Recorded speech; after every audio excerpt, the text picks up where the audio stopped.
যে দু চোখের চাউনিতে লালন পালন করে যত্নে পৃথিবীর বুক ছিঁড়ে তুলে আনে ফসল, সেই দৃষ্টি ঝাপসা করে দিয়েছে বিষাক্ত কাঁদানে গ্যাসের দাপট।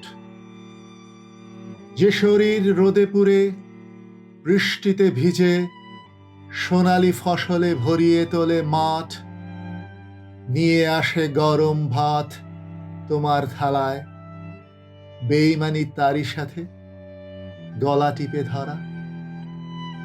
এত স্পর্ধা কৃষকদের, রাজার চোখে চোখ রাখো। কিসের অবরোধ দিল্লির বুকে, ট্রাক্টর মিছিলে পথে নামো। এত কি চাও তোমরা? রাজামশাই এখনো ধ্যানে মগ্ন, মিথ্যে হয় না প্রতিশ্রুতি, সময় হলেই মিটবে দাবি দেওয়া। বিষ ঘুমে যাও এখন, অভয় দিচ্ছি রাজভক্ত আমরা। পৃথিবী জাগানো অকাল দীপাবলিতে জেগে উঠবে তোমরা সবাই, ধুমধাম করে হবে আত্মঘাতী কৃষকদের প্রাণ প্রতিষ্ঠা।